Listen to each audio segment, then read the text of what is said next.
بسم اللہ الرحمن الرحیم صلی اللہ علی النبی الامی الرؤوف الرحیم کہ حضرت صہیب عبدالعزیز بن صہیب کہتے ہیں کہ میں نے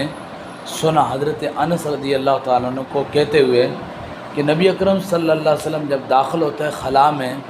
یعنی جب آپ بیت الخلاء میں جاتے تو قال اللہم انی اعوذ بک من الخبث والخبائث، تو آپ یہ دعا پڑھتے ہیں کہ اللہ میں تیری پناہ چاہتا ہوں خبث سے اور خبائث سے، ٹھیک ہے، خبث سے اور خبائث سے۔ تو المراد بالخبث ذکور الشیاطین و بالخبث خبائث اناثہم، تو یعنی کہ شیطان جنوں سے اور شیطان جننیوں سے۔ یا اللہ میں تیری پناہ چاہتا ہوں شیطانوں سے،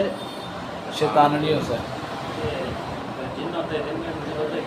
تو جن بھی شیطانوں سے نا، شیطان کی نسل سے، ہاں جنوں میں بھی شیطان ہوتے ہیں، دن رات دونوں ہوتے ہیں، ہمیشہ ہوتے ہیں، ایسے ضرور ہیں۔ تو اب یہ دعا اللہم انی اعوذ بک من الخبث والخبائث، یا اللہ میں خبث سے اور خبائث سے، یعنی خبیثوں اور خبیثتوں سے پناہ، تیری پناہ چاہتا ہوں، ٹھیک ہے۔ تو مراد جو ہے شیطان، مذکر شیطان اور مؤنث شیطان، مذکر شیطان اور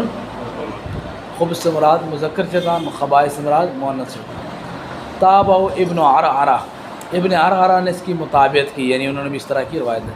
وقال غندر عن شعبہ اذا اتى الخلاء،